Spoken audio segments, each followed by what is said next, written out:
Olá, Helenos e Helenas, tudo bem com vocês? Eu sou Társilo Delfim e a gente está começando mais um RB Entrevista, né? E a gente está com um convidado super especial, porém, antes eu quero aqui chamar a minha companheira de bancada, Nath Rocha. Alô, Nath Rocha!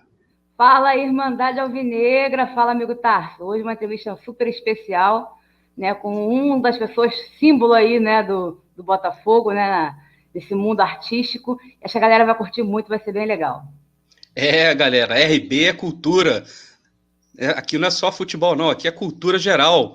E eu quero chamar aqui para tomar o seu assento aqui na nossa bancada também, ele que é ator, redator, escritor, roteirista, apresentador e humorista e botafoguense em tempo integral, meu querido amigo Hélio de la Penha.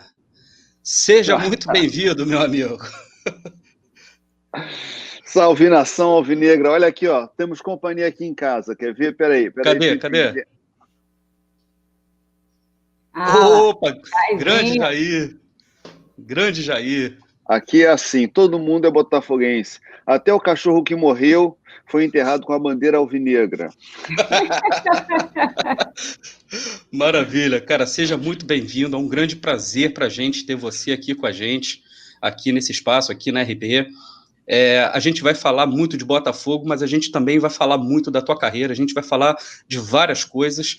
Legal. E de novo, a gente agradece muito aí a sua disponibilidade e a sua presença aqui. Tá bom? Obrigado. Nath, quer queimar a primeira? Quer começar? Pode então ser. Vai lá. Vou começar perguntando uma coisa mais íntima, né? Seus filhos, você tem 3 filhos, né? São todos botafoguenses? E como foi, assim, convencer essa galera a ser botafoguense? Foi um processo natural, orgânico? Ou se, assim, você teve que usar um pouco do jogo psicológico, já que a gente não atravessa uma boa fase já há algum tempo, né? Como foi fazer com que a garotada ficasse botafoguense, se é que são botafoguenses, né? Todos botafoguenses aqui, eu, minha mulher, meus filhos. Tenho 3 filhos, 2 filhos com Ana, minha atual esposa, e tenho um filho mais velho, que é o Joaquim, que é filho de Bel Landim, uma bióloga. Processos diferentes, né? O Kim, ele nasceu em 92, então em 95 ele estava com 3 anos, não viu direito, mas a gente estava numa fase que tinha uma ebulição ali, sabe? Em 98 a gente teve a nossa Copa São Paulo, enfim, em 99 a gente esteve na final da Copa Brasil, então ele pegou um momento mais animado, né? O João já nasceu em 2002, justamente no ano que a gente tropeçou mais uma vez, né? E, quer dizer, pela primeira vez, né?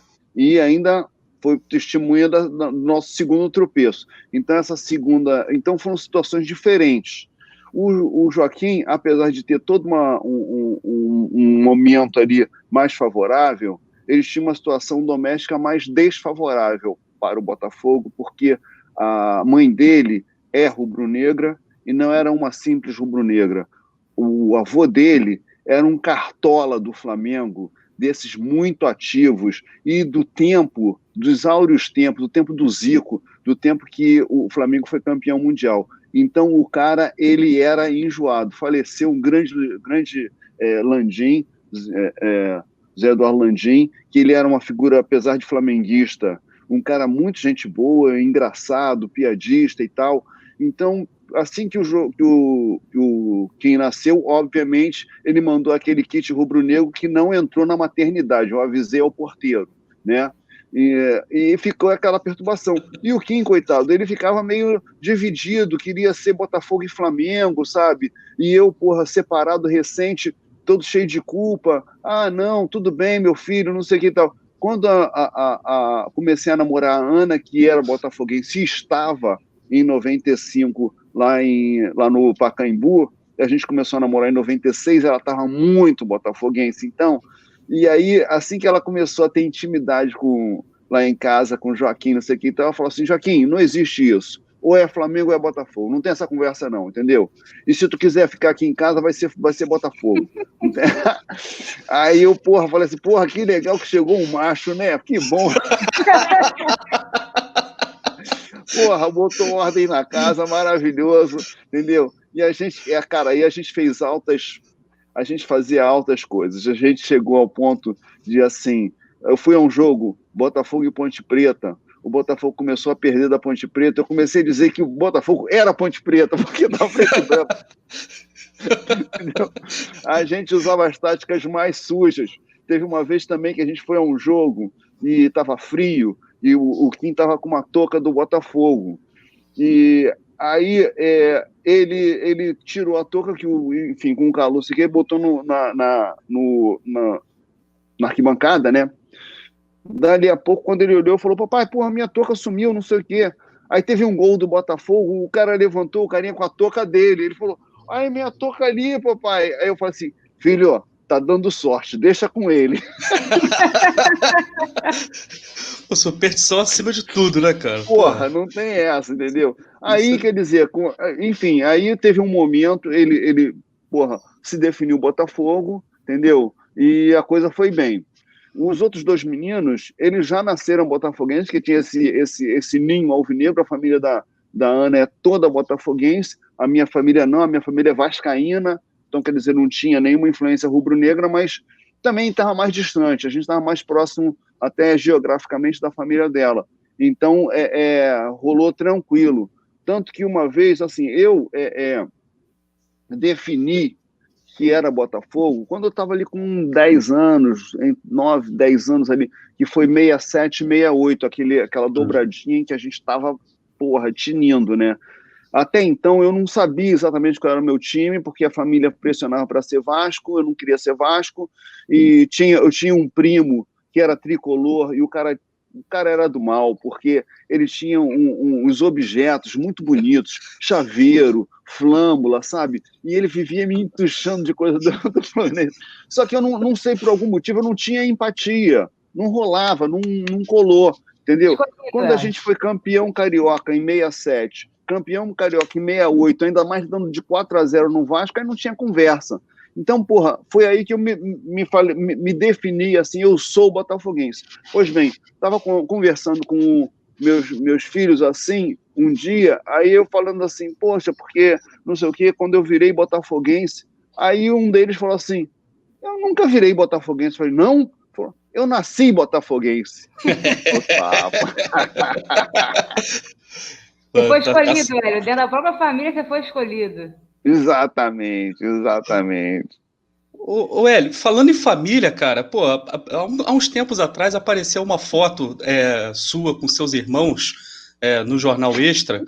Essa foto foi espetacular. Ela inclusive viralizou, né, cara? Dá licença, vou até colocá-la aqui na tela. Ó. É essa foto aqui. E, cara, o mais engraçado foi o comentário que a galera colocou, que parecia aqueles filmes do Ed Murphy, que ele faz todos os personagens, né, cara? E Vovozona. Pois é, tipo vovozona e tal. Os seus irmãos são botafoguenses ou eles também foram influenciados pela família vascaína? São vascaínos também? O que aconteceu aí, cara? Puxa aí a foto de novo para eu falar. Vamos lá. Então, aqui, o da extrema esquerda, só na foto, é o meu óculos. Irmão, é o de óculos. Tá todo mundo de óculos, né? É verdade. Eu, na verdade, tirei os meus óculos para fazer a foto, porque eu também uso óculos. Tá. Os óculos são parecidos. Aí o que acontece? O Sérgio, aqui, o da ponta esquerda, ele é do Exército, ele é major do Exército e ele é flamenguista. Okay. O Pedro lá ao fundo é o meu segundo... Eu sou o irmão mais velho. O Pedro lá ao fundo, ele é o meu segundo irmão, tá? Uhum. Ele é vascaíno. A Denise, ela é a terceira, ela é vascaína.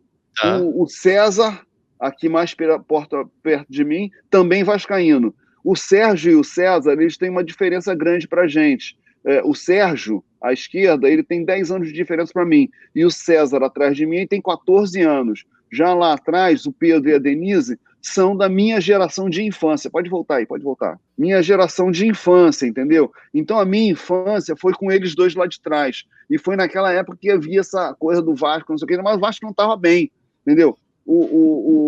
Mas assim, mesmo assim, meu pai influenciou, meu pai, minha mãe era vascaína também e tal, e contava muito o fato de que o Vasco foi o primeiro clube que abriu as portas para os negros, né? Entendeu? A gente é da Vila da Penha, o Vasco é o clube grande do subúrbio, apesar de que, engraçado, como eu era da Vila da Penha, bem longe, né? Eu vim descobrir que o Vasco era um time do subúrbio quando eu mudei para a zona Sul, porque para mim, como eu era de São Cristóvão, para mim eu já considerava centro, quase zona sul, entendeu? É verdade.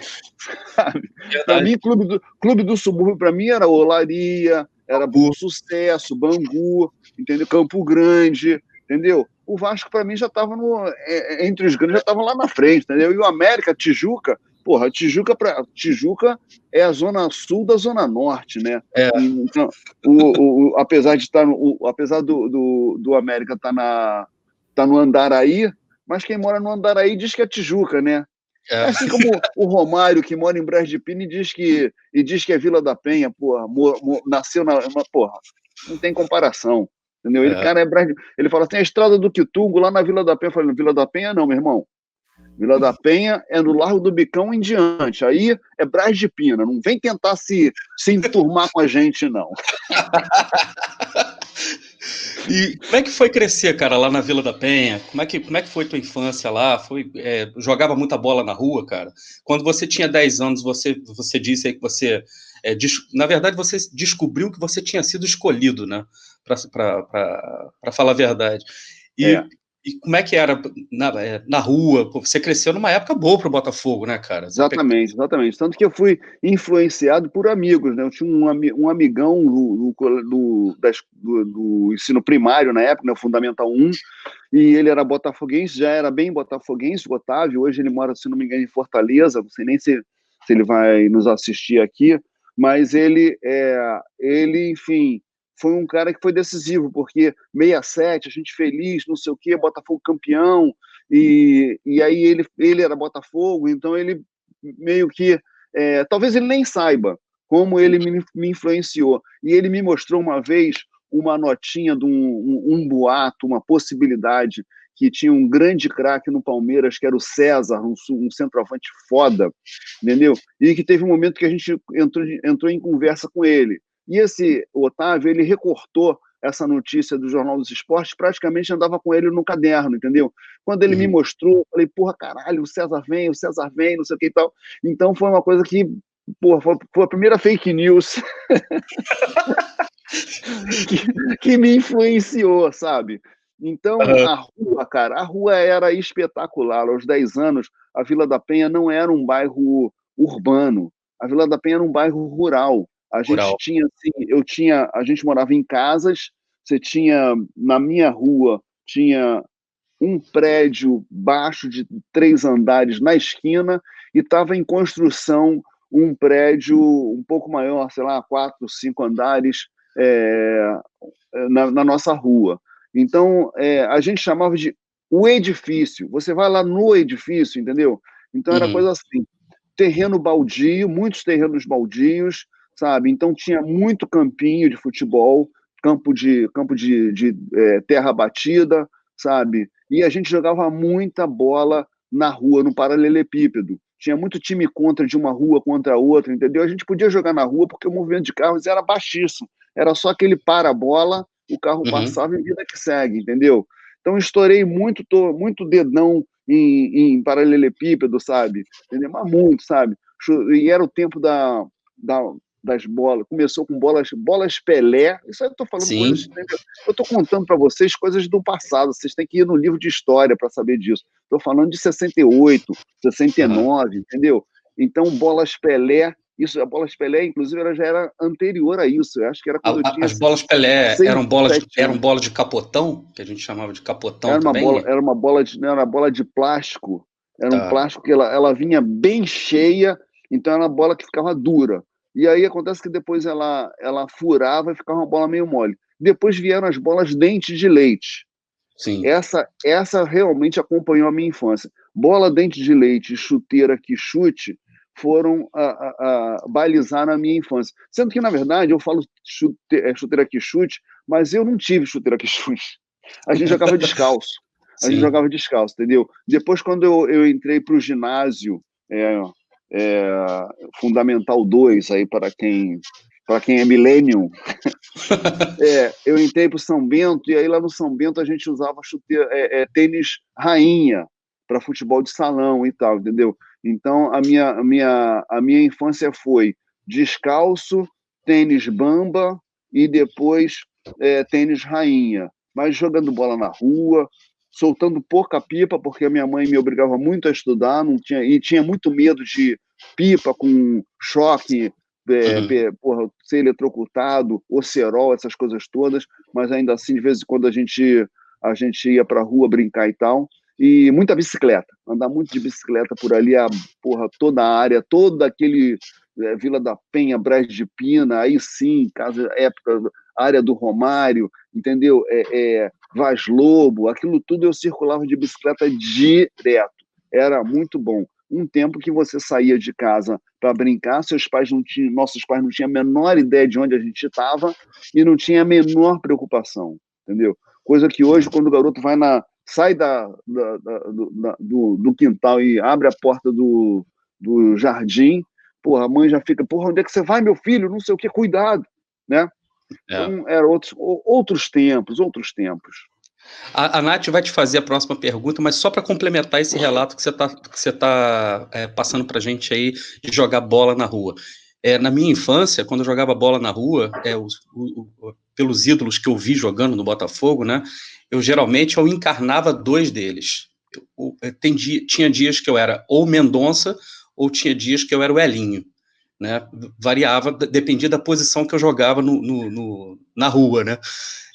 Você tinha algum jogador que você encarnava, falou assim, hoje eu sou esse jogador? Jair. Porque assim, eu reconheço o enorme tamanho do Garrincha e do Nilton Santos, são figuras. Eu tenho aqui a camisa do Nilton, aquela histórica que a gente reeditou recentemente, tal. Recentemente, digo, tem mais de 10 anos, né? Mas, enfim, amo os caras. Mas, assim, de fato, o meu ídolo foi o Jair, porque foi o ídolo desse momento, entendeu? Uhum. E isso se consolidou muito na Copa do Mundo de 70, quando ele foi o furacão da Copa. Então, o meu ídolo do meu clube, ele era o melhor jogador, o artilheiro da Copa do Mundo. Melhor jogador não, que o melhor jogador era o Pelé, né? Mas o artilheiro daquela Copa e o único artilheiro até hoje que fez gol em todos os jogos de uma Copa do Mundo. Então, quer dizer, é indiscutível. Apesar da minha amizade, da minha admiração enorme pelo Paulo César Caju, que é uma outra figura desse momento, Paulo César Caju, mas um pouquinho mais recuado, Gerson, o Manga por uma questão histórica, mas a gente teve depois outros grandes goleiros, como o próprio Wendel, que foi treinador da seleção e tudo mais. Mas, assim, de todos, o meu ídolo, falar assim, se tiver que falar um nome, é Jair Furacão, entendeu? Sabe? É o cara que eu tinha assim como o jogador. Maravilha. Nath? Você falou do Jair, né? 2 perguntas, então. Qual posição, de fato, você jogava nos campinhos de bola? Se você era realmente um atacante estilo Jair, ou se você só fingia que era o Jair, mas jogava ali onde te botavam? Jair zagueiro, né? Jair zagueiro. E você falou de fake news. Qual foi a maior fake news do Botafogo? A do César, né? Que você falou. É César, né? O nome do jogador, né? É você o falou? César. Pepsi, Denilson ou Yaya Touré? Eu acho que Yaya Touré foi a grande fake news, né? Porque ele veio na época da fake news, né? Então o Yaya Touré eu acho que acaba ganhando, porque, se falar que foi o César, o César ele teve uma influência pessoal, uma coisa íntima, uma coisa que pouca gente lembra dessa situação. Mas o Yaya Touré foi, inclusive, uma fake news que eu não caí muito nessa fake news, porque, assim, eu fiquei meio incomodado, sabe, da notícia e da empolgação pelo Yaya Touré ter atropelado a chegada do Honda. Eu fiquei imaginando o Honda não tinha nem aberto as malas dele, entendeu? Eu ainda estava com a mala ainda no chão do hotel, e o Botafogo já estava, os torcedores já estavam se voltando para uma outra hipótese, quando tinha um cara que era real, entendeu? Aí, então eu não me incomodou um pouco toda essa mobilização pelo Yaya Touré, entendeu? Abandonando um carinha que estava chegando aqui, que, aliás, eu ainda tenho uma esperança, apesar de saber que o tamanho do futebol do Yaya é bem superior ao futebol do Honda. Mas, cara, eu escrevi, vocês sabem, né? Eu escrevi o livro Meu Pequeno Botafoguense, e foi ilustrado pelo Aroeira, e esse livro foi lançado em 2010.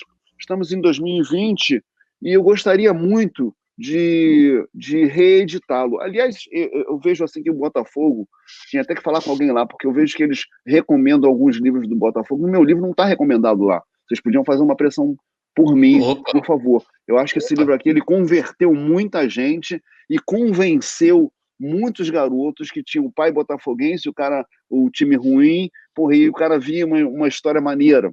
Então, convenceu muito botafoguense. Por favor, vamos fazer essa campanha para o meu livro entrar na prateleira das vendas da loja do Botafogo. Não faz sentido não ter, né? Mas, enfim, eu quero fazer uma segunda edição, mas eu só vou fazer quando o Botafogo ganhar um título de expressão. Tem que ser um brasileiro para cima, entendeu? E o meu sonho é que esse título venha com o Honda. Por quê? Porque o Honda seria um herói japonês.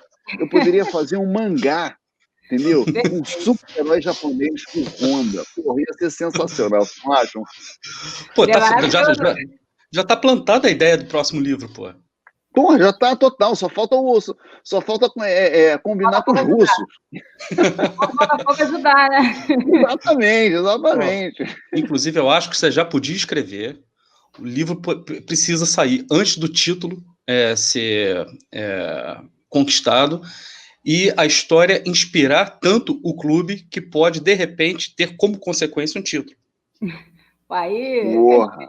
Eu não sei se eu tô sendo poético demais, né, cara? Mas... não. O negócio é assim, se o Botafogo começa a caminhar bem, estiver chegando perto de um título, eu já vou começar a escrever, entendeu?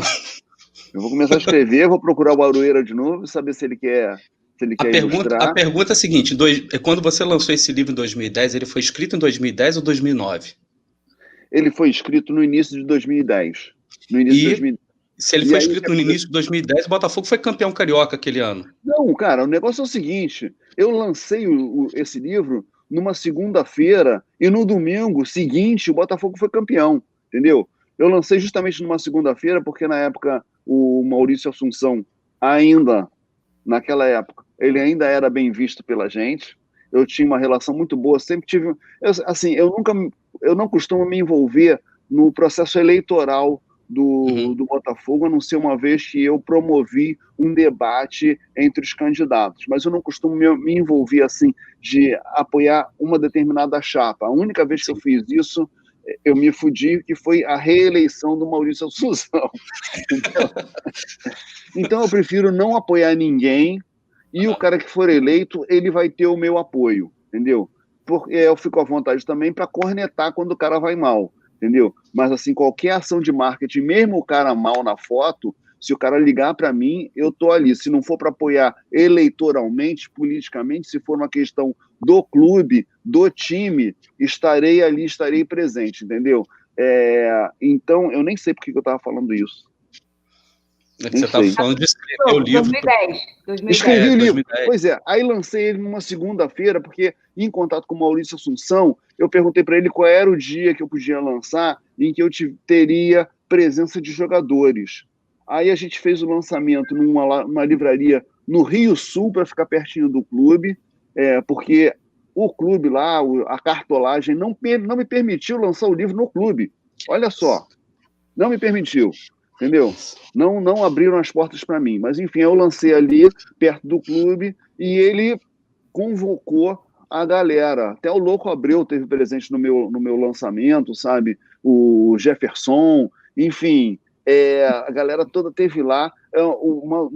foi um volume de torcedores tão grande que o shopping fechou todo e manteve a livraria aberta, entendeu? Foi uma coisa maneiríssima que aconteceu, sabe? Foi muito bacana mesmo. E aí o que aconteceu? Teve um amigo meu flamenguista, como ele era muito amigo, Maneco Kinderé, ele foi ao lançamento. Quando ele chegou no lançamento, ele viu o tamanho, a quantidade de botafoguenses, ele ficou envergonhado. Aí ele falou assim, aí ele me mandou uma mensagem, cara, porra, eu ia entrar na fila, mas não dá, cara, é muito botafoguense para um flamenguista aturar, não sei o que. Eu falei, porra, Maneco, só o fato de você ter vindo aqui, beleza, tal. Muito bem, Botafogo campeão, com a cavadinha do Louco Abreu. Cara, ele ficou muito incomodado, ele falou assim, a culpa foi minha, eu fui naquele seu lançamento, eu acabei com o Flamengo com aquele lançamento, porra, eu sei que a culpa foi minha. Então, quer dizer, não é só a gente que é supersticioso, não, ô Delfim, entendeu? Tem muito supersticioso enrustido aí nos armários, no armário tricolor, no armário rubro-negro, entendeu? No armário vascaíno. E aí eles dizem que a gente é supersticioso, mas tudo bem, não tem problema não, eu adoro essa superstição, entendeu? Não, isso que você está falando de superstição é verdade. Tem um amigo meu que já se foi, né? O Elcio, que era inclusive da FLUP, né? O organizador da FLUP. Ele era vascaíno, muito vascaíno, e ele escreveu um livro em homenagem ao Pai Santana. E ele fala que até hoje, aqui porque muita gente não sabe, a maioria dos tricolores não sabe disso, que o Pai Santana começou a carreira dele no Fluminense. E o Pai Santana colocou lá, dizem que um lugar secreto nas Laranjeiras, uma estátua em tamanho real da Cabocla Jurema, e que se não acendessem uma vela no pé da Cabocla Jurema antes de final, o Fluminense sempre perderia. Então, essa história de superstição, assim, não é só superstição, envolve religião, envolve outras coisas, né? Todo mundo conhece a figura que era o Pai Santana. Isso não é uma coisa só de botafoguense, mas eu acredito que a superstição pegou na gente, né? Colou na gente, porque são muitos casos, né? Que se acumulam. Então, a minha sugestão para você escreve o livro antes do título, porque deu certo em 2010. Né? Eu escrevi o livro antes do título só porque foi sob encomenda, não foi um moto próprio, não. Essa editora, ela estava lançando vários livros assim. Teve o Meu Pequeno Tricolor, que foi acho que foi o Evandro Mesquita quem escreveu. Meu Pequeno Vascaíno foi a Fernanda Abreu que escreveu. Humberto Gessinger escreveu Meu Pequeno Gremista. Enfim, então eles me encomendaram isso. Eu comecei a escrevê-lo em 2009. Essa encomenda veio junto com mais ou menos na época do Natal, mais ou menos. E aí, em janeiro, eu fechei o livro e tal, e o Aroeira começou a escrever, começou a desenhar, entendeu? Mas eu, por mim, só escreveria depois. Eu ia perder essa janela. Por mim, perderia. E eu ia escrever só na segunda-feira do pós-título, entendeu? Até porque eu tenho algumas histórias de superstição, entendeu? Que são, olha, a maior delas é 99. Eu tenho que confessar para vocês que eu sou o responsável pela nossa derrota. Sou o responsável, porque em 99, naquela final, eu fiz tudo certo, menos uma coisa. Eu e minha mulher, minha mulher e o Kim, que, enfim, não é o filho da Ana, né? A gente falou assim, porra, dessa vez a gente vai fechar a nossa questão totalmente, entendeu? Vamos fazer uma energia bem positiva. Vamos beber água no xixi do manequinho, vamos almoçar na Estrela Solitária, né? E vamos com a torcida do Botafogo para o Maracanã, entendeu? Tudo certo, tudo esquematizado, não sei o que e tal. Agora, quando a gente foi para a churrascaria, aconteceu o seguinte, porra, uma pequena torcida do Juventude também foi para a churrascaria, né? Porra, tem tanta churrascaria no Rio, né? E os caras foram justamente para a nossa. E aí, cara, acabado o almoço, um gaúcho daqueles foi me chamar para tirar uma foto. Eu falei, cara, porra, não tiro foto com o adversário antes do jogo. Cara, você me desculpa, me procura amanhã e tal, me procura depois. E eles ficaram insistindo, tal. Pô, mas nós somos de Caxias do Sul, a gente vai embora depois, não vai ter como encontrar você. E o Caceta tava no auge naquele momento, né? Então, aí eu falei, porra, não sei o que, são fãs. Aí meu filho, papai não vai, papai não vai. Eu falei, cara, mas não tem como. Aí a Ana também, maior pressão, você não vai, não sei o quê. Eu falei, cara, não tem como, eu tenho que tirar essa foto. Os caras são fãs aí, os caras, pô, são do interior, são nem de Porto Alegre, são lá do interior, não sei qual é a cidade, Caxias. Caxias do Sul. Mas os caras estão aí, pô, com o pé todo cheio de barro. Porra, não, vamos dar um valor, vou dar uma valor. Aí tirei essa foto, porra, quando a gente não foi campeão, que foi um 0-0, não teve nem gol, né? Meu irmão, eles só olhavam pra minha cara e falavam, tá vendo? Tá vendo? E eu tive que admitir que a culpa foi minha, sabe? Não teve jeito. E aí, Nath? Olá, queria que você falasse um pouquinho daquele seu outro livro, Vai na Bola, Glenderson. E virou filme também, não virou? Virou um filme, tá aqui. Vai na Bola, Glenderson. Inclusive, essa já é a capa baseada no filme. Esse aqui é o Juan Paiva que fez o Glenderson, tá? Aqui na contracapa tá. O filme é baseado desses dois personagens principais.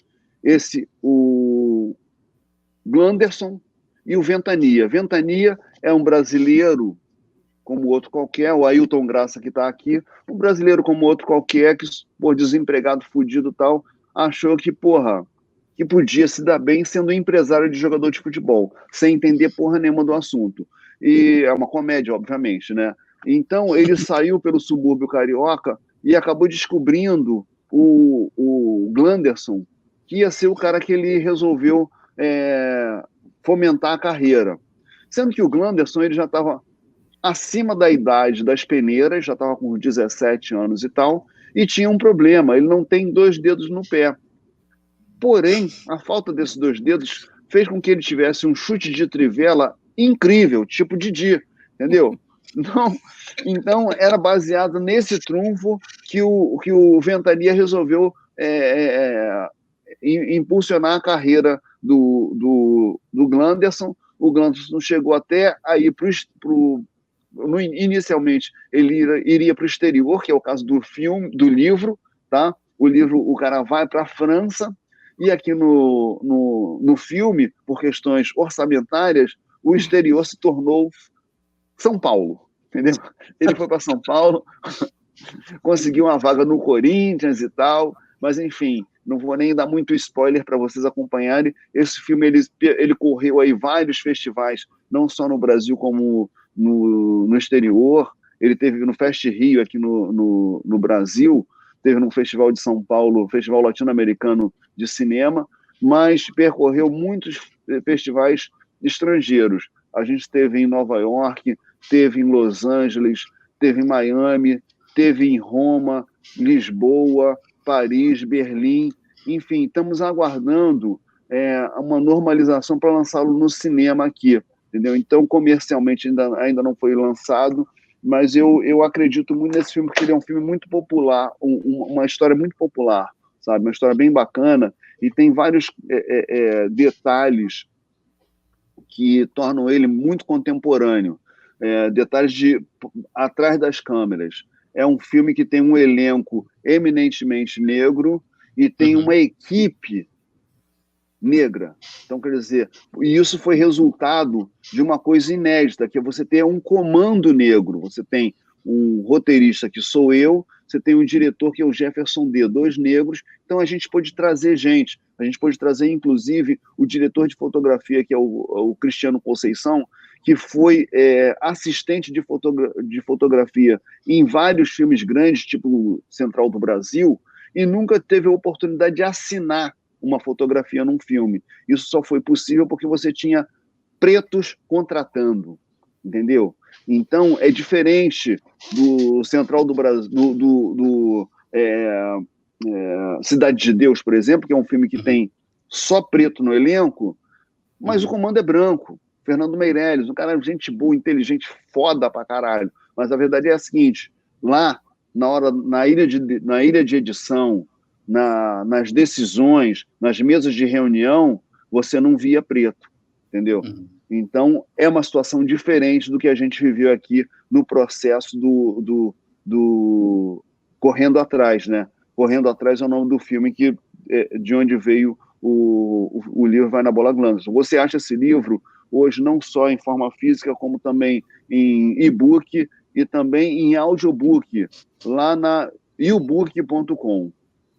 Tá? Então, Hélio, peraí, só um minuto, que eu esqueci. Eu deixei para trás uma pergunta que você me fez, Nath, sobre os campinhos, em que posição que eu jogava. É verdade. Até hoje, eu jogava na frente, jogava de centroavante, entendeu?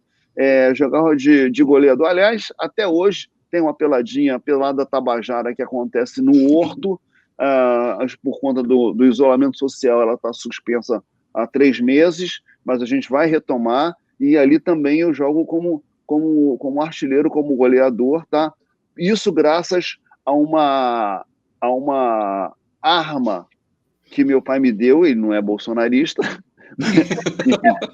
inclusive ele já tinha seguido quando o Bolsonaro chegou, mas ele, quando eu era garoto, ele insistia muito para que eu chutasse a bola na parede com os 2 pés, entendeu? Então, quer dizer, eu desenvolvi, na verdade, eu sou canhoto, mas naquela época, cara, muito tempo atrás, ser canhoto era um problema. A minha mãe achava que eu ia atrapalhar os colegas na escola se eu escrevesse com a mão esquerda, ia dar cutucão nas pessoas.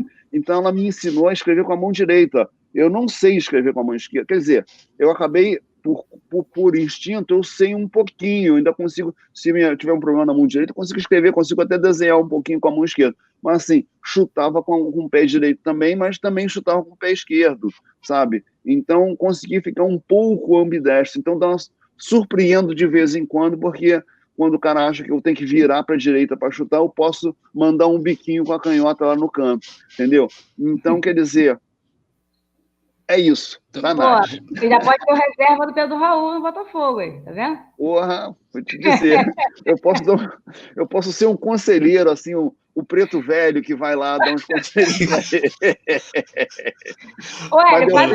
Você estará convidado para a nossa pelada. A pelada é sextas-feiras, pela manhã. Não sei se tu costuma acordar cedo. A pelada é cedo. A pelada é 9 horas, vai de 9 horas até as 11h30, mais ou menos, ali no Horto. Se a gente retomar, eu vou fazer um contato para você apresentar o seu futebol lá, tá bom? Vários botafoguenses jogam lá com a gente. Ué, faz um jabá do filme aí, convida a galera alvinegra para ver o filme quando ele voltar, né? Quando as coisas voltarem a uma certa normalidade. Faz uma propaganda aí do filme pra galera alvinegra. O filme se chama Correndo Atrás. Eu tô low profile na coisa da divulgação, porque quando ele for lançado, eu vou perturbar vocês, a gente vai fazer uma entrevista só a respeito do filme, aí eu conto detalhes e tal. Deixa a coisa entrar, porque se eu falar hoje, as pessoas vão procurar. E aí, o que acontece com uma divulgação prévia é o seguinte: você divulga, as pessoas falam, ouvem falar, não sei o que e tal. Aí, quando o filme é lançado, o cara tem a sensação de que até já viu. Entendeu? Porra, mas eu já vi, porque eu não sei, já falei desse filme. Entendeu? Então é melhor a gente comentar aqui en passant. Quando ele entrar numa coisa, por favor, quero ter esse espaço aqui. Já está pré-convidado, cara. Já está pré-convidado. Hélio, vamos falar um pouquinho da sua carreira, cara. Você como, digamos assim, um dos seus primeiros trabalhos, inclusive, foi com companheiros de Cacete Planeta, né? Na faculdade de engenharia. Vocês escrevem um jornalzinho lá também. Naquela época, se não me engano, o Brasil passava ainda pela ditadura militar, não era isso? Uhum. E vocês escrevem um jornalzinho, cara, meio que para competir com o DCE, só que vocês tinham uma proposta muito clara, né, cara, no jornal de vocês. Conta um pouco pra gente desse jornal aí, o que vocês reivindicavam naquele momento que vocês faziam engenharia, né, cara?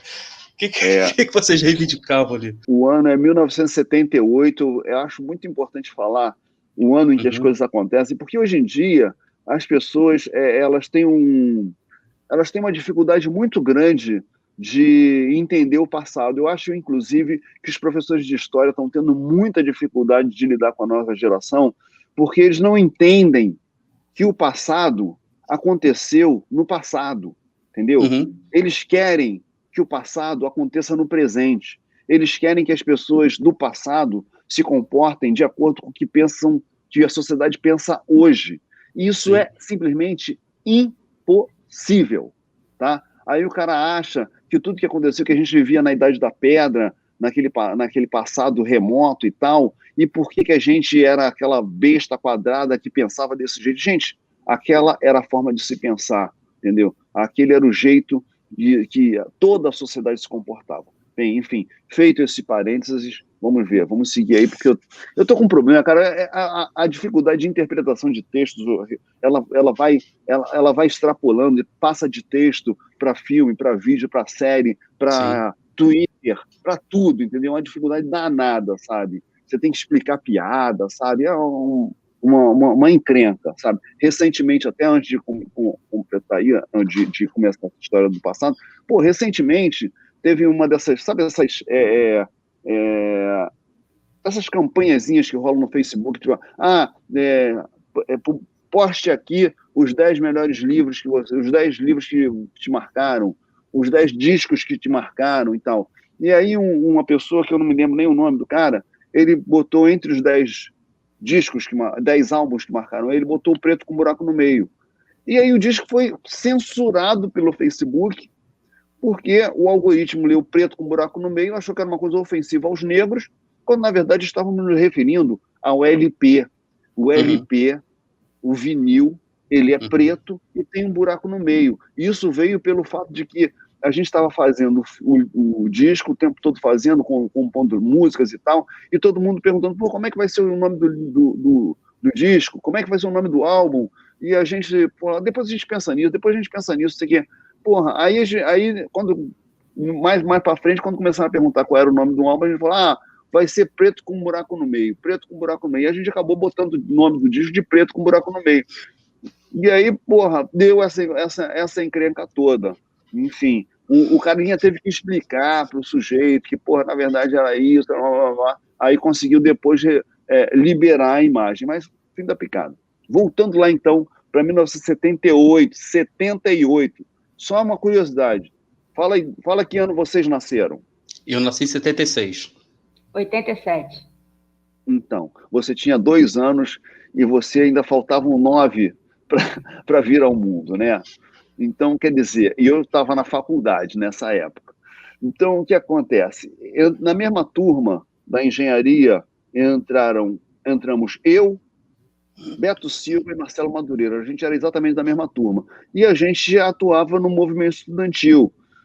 A gente, inclusive, era alinhado a uma coisa que o Bolsonaro... Eu acho tão engraçado quando a galera do Bolsonaro xinga as pessoas de comunista como se fosse, sabe... Eu não sei exatamente a equivalência. Eu acho que é filha da puta, né? Não sei exatamente o que eles consideram comunista. Antigamente, para a gente era só uma forma de organização da economia, né? Que hoje eu discordo plenamente, mas não consigo entender como é que essas pessoas que nem sabem o que é comunismo. Então a gente era do partidão, a gente era do Partido Comunista. Na época, inicialmente, a gente era digamos assim, um aliado do Partido Comunista. A gente era círculo, como eles chamavam, né? E depois a gente realmente entrou, ganhou carteirinha, camisa e tudo mais, né? Mas, enfim, o centro acadêmico da engenharia, ele era dominado pelo partidão, tá?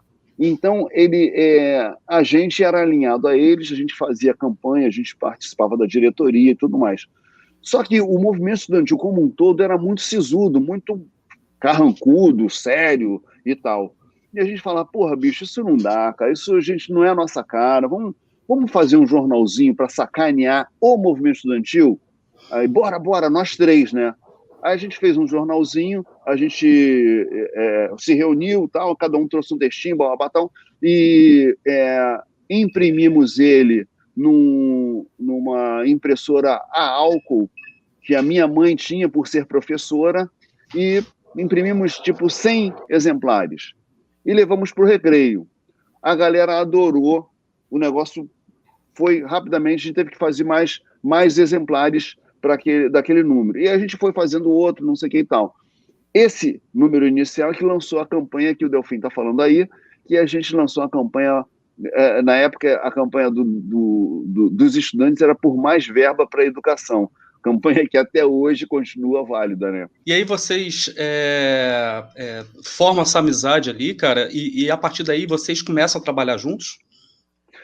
Sim, o negócio é o seguinte, a gente formou essa amizade, a gente começou a fazer esse jornalzinho para os estudantes de engenharia, aí a gente viu que outros estudantes de outros cursos também se interessaram pelo nosso humor e tal, aí a gente começou a fazer um jornal aí já um pouquinho mais organizado, ainda na faculdade, para vender nas outras faculdades.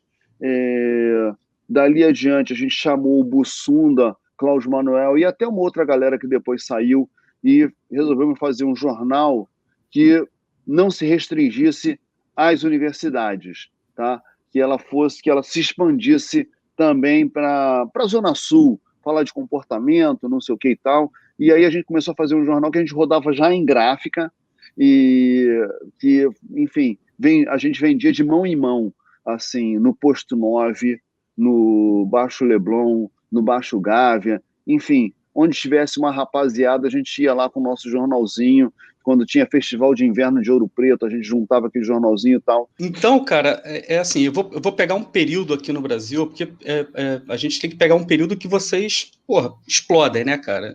Antes de vocês explodirem, havia um programa na televisão brasileira chamado TV Pirata. Então, TV Pirata marcou uma época, foi um ícone, um programa ícone humorístico, né, de uma época, né? Antes do TV Pirata, a gente teve o programa do Jô Soares, tinha um programa do Chico Anísio, que o próprio Chico City também, que veio nos anos 70, que eram programas assim muito marcantes de época, né? E depois Trapalhões também. E aí, eram esses três, Trapalhões, Jô Soares e Chico Anísio. Exato. E aí, logo depois, vem vocês, né, cara? Vem o Caceta e Planeta substituindo o TV Pirata. Como é que vocês olhavam para esses programas, né? E o pensamento de vocês era o quê? Era mudar a linguagem, era dar um rumo diferente para o humor, porque vocês também têm uma linguagem diferente desses outros. E vocês beberem que fonte, cara? Foi no Monty Python? Era o quê, cara? Afinal de contas, da onde que surge o Cacete Planeta e como é que vocês criam, porque viram um ícone também, né, cara? Na televisão brasileira.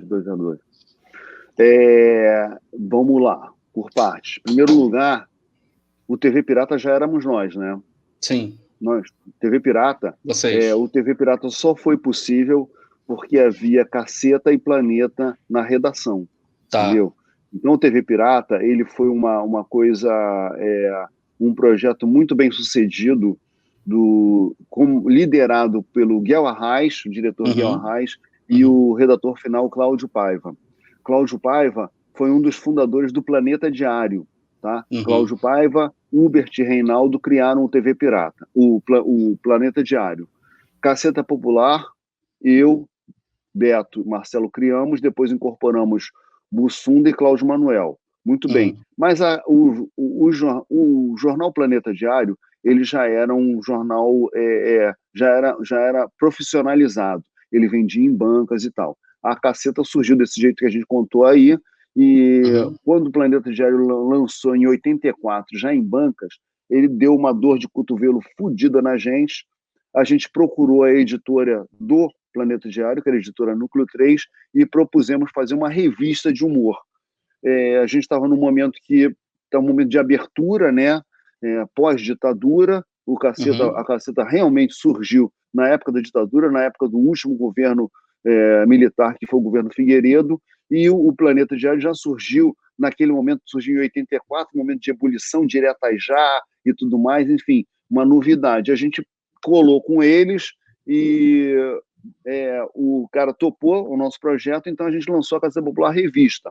Muito bem, mas isso tudo enquanto amador. Eles já estavam recebendo, eles viviam do Planeta Diário. A gente não vivia da Caceta Popular. Eu era engenheiro, eu não só estudei engenharia, como na época da faculdade estagiei, depois me formei, trabalhei como engenheiro, enfim, tudo isso. E assim como o Beto Silva, ele era analista de sistemas, o Madureira trabalhava no BNDES, todo mundo estava trabalhando como engenheiro ali, e o Bussunda não fazia porra nenhuma, Cláudio Manuel era gerente de bar, entendeu? Então a gente não vivia de humor. Quando chegou uma noite próxima do Natal de 1987, eu acredito em Papai Noel. Acredito em Papai Noel. Porque em dezembro de 1987, o telefone tocou na casa onde morava Bussunda, Cláudio Manuel e Beto Silva, e foi o Papai Noel. O Papai Noel foi encarnado na pessoa do Cláudio Paiva. Cláudio Paiva fez uma ligação e perguntou assim: vocês querem escrever para a televisão? Porra, cara, é lógico que a gente já vinha tentando assim, porque a Rede Manchete, o Zé Wilker, tinha virado diretor artístico da Rede Manchete, a gente já estava querendo ser redator dali, a gente queria ser redator do Chico Anísio, enfim, qualquer lugar que a gente tivesse chance de ganhar alguma graninha como humor, e nunca tinha surgido oportunidade. Ele procurou a gente porque Cláudio Paiva e Miguel Arraes tiveram a seguinte ideia para o TV Pirata: criar um programa de humor sem gente que estava fazendo humor até ali, fazendo humor na televisão até então, entendeu? Gente que estava fazendo humor em outras áreas e que estava funcionando. Então, na imprensa, estávamos nós, Caceta Popular, Planeta Diário, e em São Paulo, o pessoal dos quadrinhos, que era o Glauco, Laerte e tal. Então, ele chamou esse povo para ser redator. A gente, obviamente, teve que mandar uns esquetes para ver se a gente conseguia transpor o humor impresso para a televisão. Transpor não só no formato, como também se adequar ao comportamento, porque, pô, a revista Caceta Popular, você pega hoje, assim, é uma baixaria total. E a gente, agora, aí ficava aquele jogo assim, que o Boni também aceitou, o Boni era o diretor-geral da Globo, ele aceitou e a gente falava ao tempo todo, respondia as pessoas: porra, a gente sabe para onde está indo e eles sabem quem estão contratando. Então, quer dizer, a gente ia tentar empurrar os limites dos absurdos dentro da Globo, e a Globo ia ter que aturar os nossos absurdos, quando não desse, ia dar uma censuradinha. Assim foi o jogo, tá? Então, a redação, ela se baseava nesse grupo da imprensa, mas os autores do que chamavam na época o Teatro Besteirol. O Teatro Besteirol era o teatro que estava funcionando na época, e onde estava Pedro Cardoso, que foi também redator do TV Pirata, Miguel Falabella, que entrou depois como redator também, no segundo ano, Luiz Fernando Guimarães. Luiz Fernando Guimarães, já vou chegar lá. Tá. Vicente Pereira e Mauro, estou falando dos autores. Mauro Razzi, Vicente Pereira, Pedro Cardoso, Miguel Falabella. Ele pegou todo mundo que estava produzindo, criando, escrevendo humor naquela época e não estava na televisão. Para frente das câmeras, ele pegou gente que trabalhava em núcleo cômico de novela, como Cláudia Raia, Diogo Vilela, e pegou Marco Nanini, pegou também o Ney Latorraca, que era um cara já engraçado, mas para ser um galã, para termos um galã na coisa, era o Ney Latorraca e Cláudia Raia, os galãs, e a mocinha do elenco TV Pirata. E você tinha também, trazia pessoal do Teatro Besteirol, Débora Bloch, Luiz Cardoso, Luiz Fernando Guimarães, Guilherme Caran, Cristina Pereira. Todo esse povo, ele chegou por conta era Asdrubal e outros grupos de teatro que aconteciam. Então ele pegou uma trupe de autores, uma trupe de atores, para formar um programa novo, sem a galera da velha guarda, que, aliás, ficou muito puta da vida. A gente teve durante muito tempo um atrito com o Chico Anísio. O Chico Anísio queria ser o supervisor de texto do TV Pirata. O Cláudio Paiva conseguiu peitar, entendeu? Chegando até o momento lá pedir demissão, que me desesperou, que eu tinha pedido demissão da engenharia, agora estava vivendo só de humor. Falei, cara, porra, pelo amor de Deus, faz isso não, você vai me matar. Mas, enfim, E a coisa funcionou assim, entendeu? Então, o TV Pirata, ele já tinha o DNA do Caceta, tá? Vários quadros que se perpetuaram, como o Zeca Bordoado, TV Macho e tal, que resultou até hoje em dia assim, nesse pessoal do... enfim, galera nova, não me ocorre o nome agora, esqueci o nome agora, mas eu sei o seguinte, que tinha essa coisa. E aí, o que ocorreu? A Rede Manchete lançou uma novela chamada Pantanal. A novela foi um fenômeno de audiência absurdo, foi o primeiro produto que derrubou toda a audiência da Globo. O Pantanal era para ser uma novela das 8, para ficar pau a pau com uma novela da Globo, mas as novelas eram um canhão, um turbilhão foda. Então, o que eles fizeram? Eles retardaram, colocaram o Pantanal no horário dos programas da Globo. E ganhava simplesmente de todos os programas da semana inteira, entendeu? Então, o Boni, corajosamente, derrubou a grade inteira. E aí, com isso, caíram programas que estavam lá séculos, como Globo de Ouro, até o Globo Repórter, saiu tudo do ar, e aí o TV Pirata também saiu do ar. A gente tinha 6 meses, 6 meses ainda remunerado, para apresentar um novo projeto para eles. Apresentamos, a redação toda se dividiu em grupos e tal, subgrupos, bababá e tal, e a redação apresentou vários projetos. E a gente tinha o nosso projeto, que era do Cacete Planeta Urgente, e que na época não se chamaria Cacete Planeta Urgente, o programa que a gente queria que fosse ao ar às quintas-feiras, e ele tinha até o nome de Sábado Urgente, que era tão urgente que ia ao ar na quinta, entendeu? Mas, enfim, aí a gente apresentou esse projeto, e de todos os projetos que a redação apresentou, esse foi o que vingou, entendeu? E aí a gente trazia como novidade ali o pé na atualidade. O TV Pirata ele já trouxe várias novidades em relação aos programas anteriores. Por exemplo, a gente não tinha personagens fixos, a gente tinha alguns poucos quadros fixos, a gente evitava os bordões, entendeu?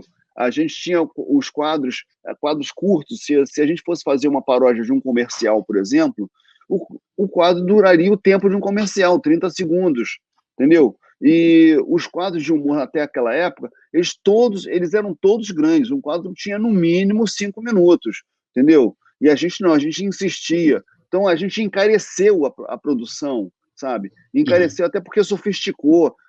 A gente queria, o Guel Arraes aí nessa coisa estética, ele exigiu que tivesse cenário como era uma novela, entendeu? Não aceitou que os quadros fossem gravados na frente de uma tapadeira com um cenário desenhado ali, como eram os Trapalhões, etc. Ele falou, não, vamos fazer um cenário, vai fazer uma casa, vai fazer um quarto, vamos fazer um quarto, vamos decorar o quarto, sabe? Vai fazer o figurino também. Então, sofisticou a produção.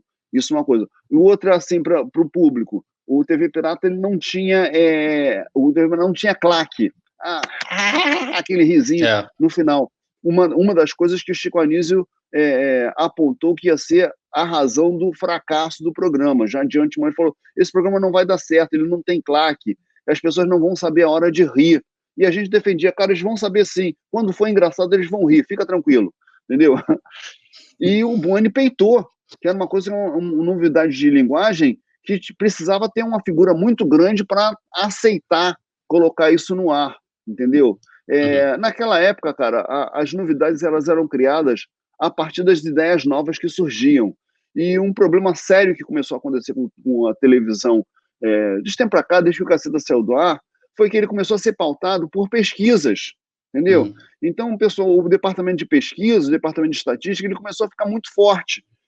Só que, se você for na rua perguntar qual é o programa que as pessoas querem ver, elas não vão te propor um programa novo. Elas vão falar um programa que elas lembram, que elas gostavam no passado. Que já existe uma referência. Então, por isso que os programas, hoje, eles são referenciados em programas do passado. Entendeu? Me desculpe aí o Tá No Ar, o Zorra, mas, porra, aquilo ali, Caceta tem até quadros que a gente já fez, tá entendendo? Os caras são talentosos, a redação é muito boa, os atores são até melhores do que a gente, não tenho nem discussão quanto a isso, mas a verdade é a seguinte, a gente trouxe uma novidade, entendeu? Eles estão burilando a nossa novidade, e muito por conta desse poder do olhar para o retrovisor, pelo retrovisor, tá entendendo? Entendi. Então a gente tinha essa novidade. Então o Cacete Planeta, aí o Cacete Planeta trouxe uma outra coisa que foi a atualidade, que o protagonista do nosso programa eram as notícias, entendeu? E a gente tentou fazer isso um pouco no TV Pirata, tinha até a Débora Bloch tem até um personagem que era uma repórter, estamos aqui, não sei o que e tal, entendeu? Mas os atores, eles ficavam muito incomodados com aquela coisa, porque quando a gente chegava com uma nova notícia, com uma notícia, uma piada a partir de uma notícia, eles ficavam assim, porra, mas o que eu vou fazer aqui? Qual é a interpretação que eu tenho a fazer aqui? Como é que eu vou, entendeu? Não tinha nenhum desafio de interpretação, entendeu? E a gente falava assim, não, cara, o interessante é a notícia, que a notícia as pessoas estão sabendo disso, a gente vai brincar em cima disso e tal. E entendia os caras. Quando a gente for fazer o Cacete Planeta, isso inclusive era um escudo protetor pra gente, que não era ator, a gente era só autor, então a gente podia fazer o repórter, que era uma coisa muito simples, isso a gente conseguia fazer. Quando precisava fazer um personagem, a gente contratava um personagem. O próprio Pedro Cardoso, ele fez o Collor pra gente durante muito tempo. Tinha muitos... A gente viu agora teve uma maratona Cacete Planeta, que eles mostraram programas de 92 a 94, e tinham vários atores que participavam do Cacete Planeta porque a gente não sabia fazer personagens, entendeu? E aí a gente foi por um outro caminho. Foi uma maneira da gente desviar das nossas dificuldades de uma forma criativa. Claro. Ô, Hélio, vamos lá. Já que você falou aí de política, a gente vai investigar um pouco agora a sua vida.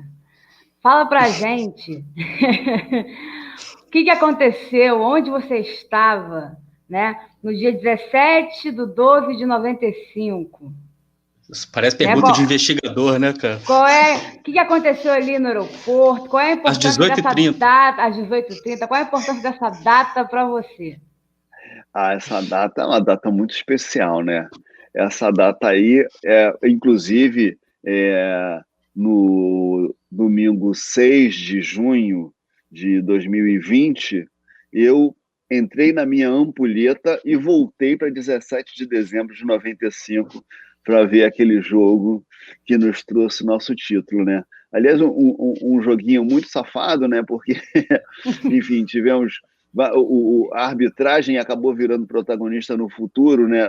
Depois daquilo, porque realmente o nosso gol foi impedido, o gol dos caras teve mão, aí teve um gol dos caras que foi anulado, e graças a Deus não existia VAR naquela época. Enfim. Mas teve um lance mal anulado do Túlio aqui no Maracanã no primeiro jogo também. O primeiro jogo poderia ter sido 3-1. Então, ou seja, não alteraria o resultado. Então cala a boca, né, gente? Porra, vamos embora, né? Uma data muito importante. Eu, na verdade, assisti na televisão, entendeu? Eu estava... Porque o Botafogo, aquele ano, ele começou aos trancos e barrancos e tal, entendeu? A gente, será que vai? Será que é? Aí começou a fazer uma campanha de, uma coisa que a gente tinha certeza era a artilharia do Túlio, né? Que o Túlio estava impossível. Ele já veio antes dele estar no Botafogo, no Goiás, um time de merda, e o cara era o artilheiro do campeonato. A gente falou, caralho, esse cara é foda, né? Aí, ele veio pro Botafogo, virou o artilheiro, e aquele, o artilheiro é o Túlio. Agora, será que vai dar para ser campeão? Será? Então, era uma coisa que não dava aquela confiança. E eu não tinha, até por conta do meu casamento com uma rubro-negra, eu não estava tão envolvido com o Botafogo como eu estou hoje, entendeu? Senão eu ia a pé, se fosse o caso, entendeu? Coisa que a minha mulher, a Ana, estava lá, mas a verdade é que ela trabalhava em São Paulo, entendeu? Então, para ela foi fácil ir. E agora, depois que acabou o jogo, ela pegou um avião e veio pro aeroporto, veio pro Santos Dumont, né? Veio comemorar. Então, quer dizer, aí a comemoração, aí a festa, né? Aí beleza, sabe? Aí maravilha, né? Eu não cheguei aí no aeroporto, não, mas claro, lá no General Severiano, tinha que ir lá. Amém. Amém. Mas você assistiu o primeiro jogo no Maraca? Ou os dois você assistiu em casa? Assisti os dois em casa. Assisti os dois em casa. Entendeu? Cara, eu não tô lembrando como é que foi a coisa do jogo, se ele passa. Porque antigamente passava muito pouco jogo, não é como essa profusão de hoje, não. Eu tenho até que lembrar, eu não tô lembrando se ele passou, se eu ouvi no rádio, não tô lembrando, tá aí, cara. O jogo de domingo eu tenho certeza, porque aos domingos passava jogo. Não tinha essa quarta-feira de futebol na TV, não tinha isso. Isso é uma coisa recente. Quarta-feira passava um enlatado qualquer lá, eu não me lembro exatamente o que era. Agora, você lembra quantas vezes você teve pequenos infartos no último jogo de 95? Meu Deus, eu relembrei aqui ontem. Falei, caraca, entendeu? Eu cheguei, porra, quando foi pro intervalo, eu fiquei até na dúvida se a gente ia trazer esse título mesmo. Porque, cara, porra, a gente foi lá para trás e, bicho, porra, até o Montenegro tava na zaga. Meu Deus do céu, cara, foi muito sufoco. Agora, vou te dizer, hein, o artilheiro do jogo foi o Wagner. Foi. O cara arrebentou. Aquela defesa com a pontinha do dedo, meu Deus. Aquela defesa da pontinha do dedo me deu a certeza que a gente seria campeão. Falei assim, hoje não passa mais nada. É isso aí, o que tinha que passar, já passou. Entendeu? E tanto que eu vi aí na live deles, na live dos jogadores no domingo, depois do nosso jogo, foi muito bacana, né, ver ali Túlio, porra, Donizete, uma figura, né, uma figuraça o Donizete, pelo amor de Deus, que figura engraçada, Sérgio Manuel mais tímido ali, Montenegro todo à vontade, né, foi muito bacana de ver, assim, e aí o Wagner também estava presente, Wagner muito emocionado, né, ele falou até que ele vinha passando por um problema que eu não sei exatamente qual é, vocês jornalistas podem até investigar isso, não sei exatamente qual era o problema que ele estava passando, que ele agradeceu muito, se eu não me engano, a força ali do Donizete e tal, né? Enfim, e aí eles ficaram com Gonçalves também estava, Gonçalves, exatamente, Gonçalves. É porque o Donizete e o Gonçalves, inclusive, eles tinham um cabelo meio parecido na época, Verdade. Né? Tinha. E hoje são carecas os dois. E eu sei o seguinte, que eles ficaram falando até de ir no bar do Wagner, lá em Niterói, né? Entendeu?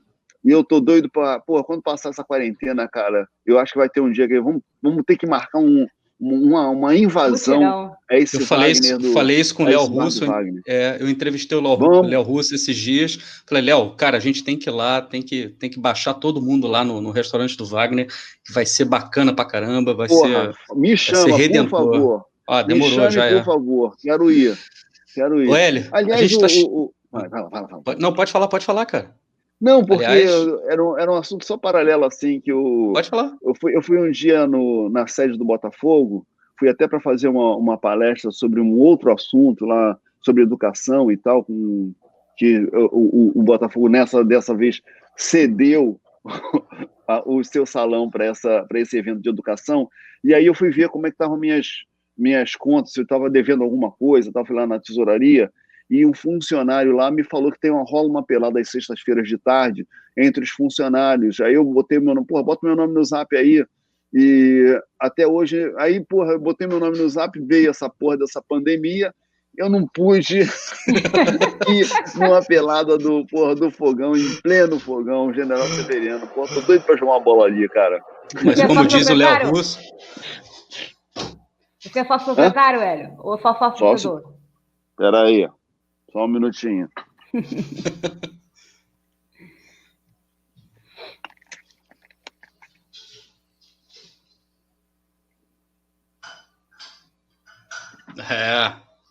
Maravilha. Pode crer. 50.024, tá? Pode crer.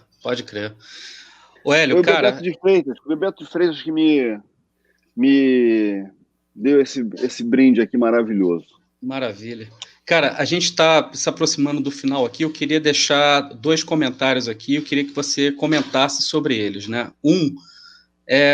João Moreira Salles, numa entrevista para o Pedro Bial, no programa do Pedro Bial, ele afirma o seguinte, ele fala sobre a natureza de ser botafoguense. A natureza é sermos um pouco Brancaleone, né? Ter um certo orgulho de ser difícil ser botafoguense. que é muito mais fácil ser flamenguista, né? Ele fala isso. E o outro, eu vou pegar só a pergunta, né, que ele faz, que é um poema grande, né, que ele escreveu, que é lindo, que é o Vinícius de Moraes, outro grande alvinegro também, e ele faz a seguinte pergunta: o senhor sabe lá o que é torcer para o Botafogo? Então, cara, eu vou jogar essa pergunta do Vinícius de Moraes para você, também baseado nisso que o João falou. O que é, cara, torcer para o Botafogo? O João tá certo com relação a isso? Certíssimo, tá certíssimo. Você ser Flamengo é você ser Maria vai com as outras, entendeu? Você vai lá, porra, você não sabe o que você quer, agora, quero ter um time aí, quero ter um time aí. Aí você vai, pô, qual o time que a maioria está sendo? O Flamengo. Então você é a maioria, sabe? Você é a maioria na sua turma de escola, enfim. A Maria vai com as outras. Você não precisa, logicamente que tem os fanáticos, tem uma legião de fanáticos, afinal de contas é a maior torcida do Brasil, tem uma legião de fanáticos que vai dizer, porra, tá mentindo, não sei o que, tá. Mas a verdade é o seguinte: você tem uma legião de fanáticos, você tem a grande massa da torcida flamenguista, ela não faz ideia direito, entendeu? Tanto que me irritava muito ir para aquelas fatídicas finais do Carioca 2007, 2008, 2009, e eu era convidado para aqueles camarotes VIP, não sei o quê, e inicialmente, a primeira vez eu fui, quando eu cheguei lá, era misturado, camarote misto, eu nunca mais fui. Mas, até porque misturar Botafogo com Flamengo, você chega lá, massa de flamenguista, mas meia dúzia de botafoguenses, entendeu? Sim. E entre eles estavam ali pessoas, tipo Heloísa Perricê, minha grande amiga, Ingrid Guimarães e tal. Eu falava, bicho, eu ficava, a Cláudia Rodrigues e tal. Eu falei, bicho, vocês não viram nada do campeonato, estão aqui, não entendem, porra, não sabem nem quem é o Bola. Pergunta quem é o Bola, entendeu? Porra. E aí me irritava que, apesar de não saber porra nenhuma, elas saíam campeãs, entendeu? E a gente que tinha acompanhado tudo, porra, saía puto com o juiz, de mãos abanando. Por isso que o título de 2010, para mim, tem um valor inestimável, sabe? Porque foi o fim daquela sequenciazinha, assim como o título de 89, o título de 2010, eles são muito marcantes para mim. E o de 95, obviamente, por ser o nosso segundo brasileiro ali, e o brasileirão mesmo, né? Porque o 68 a gente foi campeão, e a gente veio a saber que a gente foi campeão brasileiro em 68 depois, né? Então não teve aquele sabor de desfrutar como a gente se saboreou o 7-Up ontem, né?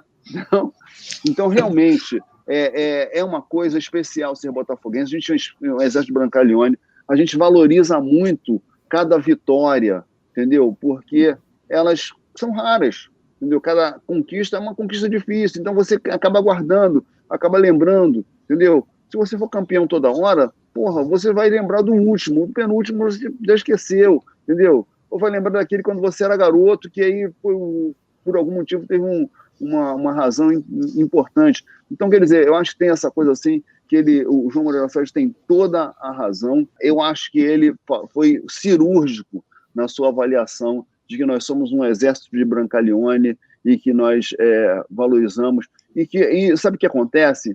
A gente também sabe perder, a gente reconhece a derrota. Então, a gente reconhece a derrota e reconhece a recuperação pós-derrota, entendeu? Isso é muito importante, sabe? Você não se derruba, assim como, porra, quando você é campeão, campeão, você vibra, mas no fundo, assim, porra, e aí? Qual é o próximo passo? Como é que vai ser agora? Entendeu? A gente tem sempre um pezinho atrás. Isso eu acho muito importante, não só no futebol, como na vida, entendeu? Uhum. A vida é importante. Você tá lá, o Caceta tava, porra, em pleno voo de cruzeiro e tal, mas a gente estava o tempo todo se preocupando com, porra, e se der merda? E como é que vai ser? E como é que, entendeu? Sabe? E isso, esse espírito alvinegro, ele contribui muito, entendeu?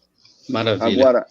Agora eu queria falar aqui um pouquinho sobre o João Moreira Salles, que é essa figura muito importante, entendeu? E que vem trazendo esse projeto do Botafogo S.A., que eu acho que é a grande esperança da gente. Admiro muito, muito obrigado, tal. Eu quero agradecer aqui um convite que o João Moreira Salles me fez, que marcou, foi uma noite que marcou a minha vida, tá? Foi um dezembro do ano em que o Seedorf estava presente aqui ainda entre nós. João Moreira Salles convidou 5 casais para ir jantar na casa dele com a presença do casal Seedorf e sua senhora, tá? Então, a gente foi na casa do João Moreira Salles, na Delfim Moreira, que trata-se de um museu do Botafogo, tá? Ele não tem nenhum, ali na casa dele, não tem nenhum quadro de Picasso, Pansetti, Tarsila do Amaral, tem porra nenhuma disso, só tem camisa do Botafogo, camisa do Jairzinho, camisa do Garrincha. Ele tem o quadro principal na sala dele, que é uma... Porra, imagina, né, cara? O cara é Itaú Unibanco, né? Cara, como se fosse uma tapeçaria, é o cobertor do Newton Santos de 1962. Que isso, tá? Cara? Ele, exatamente, cara, enquadrou o cobertor da seleção brasileira que o Newton Santos usava e botou na parede. Negócio, porra, quando eu falo isso, me arrepio, cara. Me arrepio, uma coisa incrível. E aí tivemos esse jantar com o Seedorf, que também foi uma coisa impressionante. Conversar com uma pessoa que foi um craque do futebol no primeiro mundo, entendeu? Sem ter jogado no Brasil.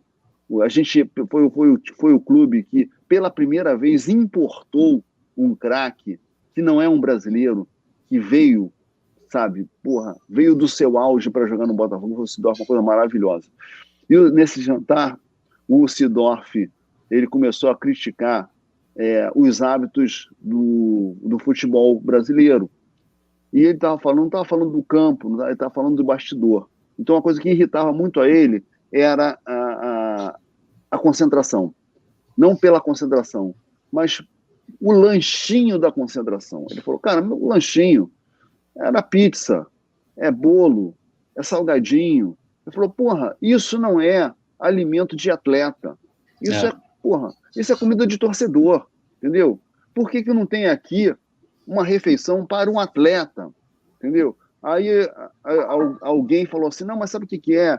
É que os jogadores, eles têm uma origem muito humilde, e então fica difícil de impedir que eles agora tenham a condição de comer um salgadinho, não sei o que e tal. Então a gente, para dar essa alegria a ele, sabe? Afinal de contas, ele tem uma origem muito pobre, não sei o que e tal. Ele falou assim, gente, eu nasci no Suriname.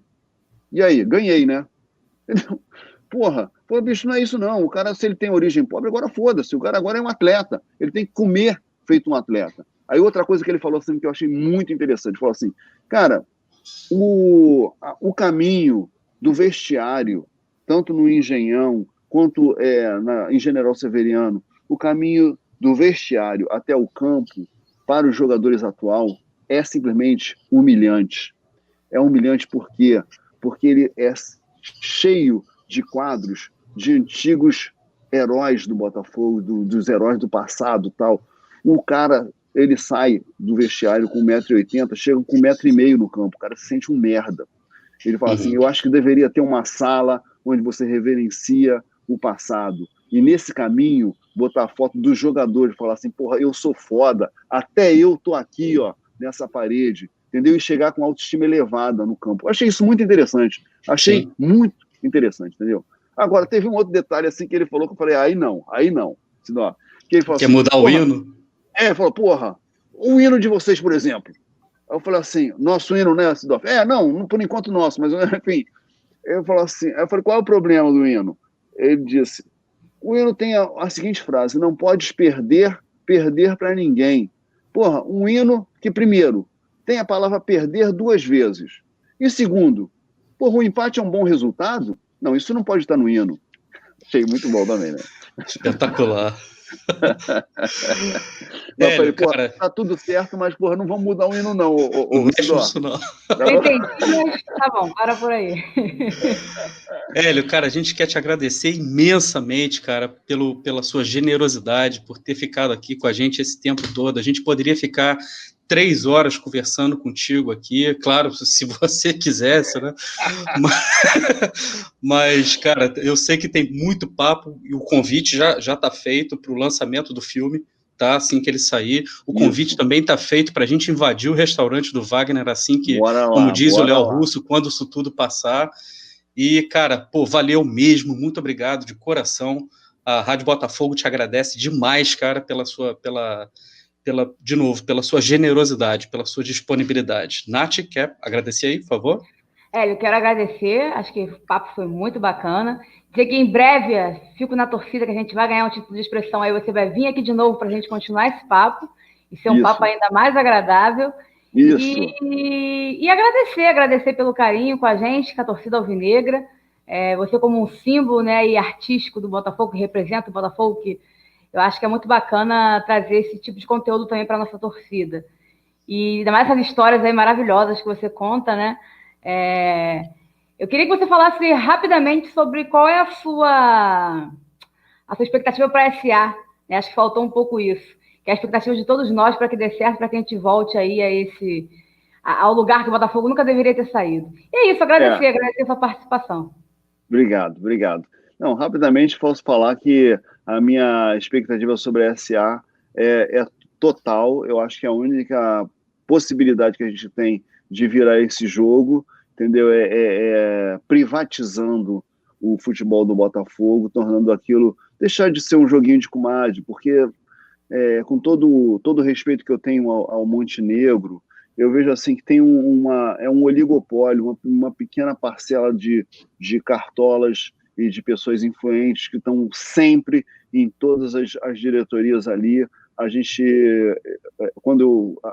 na eleição passada, eu fiz muita campanha para que a gente tivesse uma eleição direta, para que sócio-torcedor pudesse votar, para a gente dar uma arejada nessa coisa. E eu acho que o Botafogo SA, eu imagino que ele venha com esse espírito de arejar, esse espírito de trazer novidade, da gente sair do passado e pensar no futuro, entendeu? Então eu deposito uma grande esperança nisso e não sei, deposito uma grande esperança.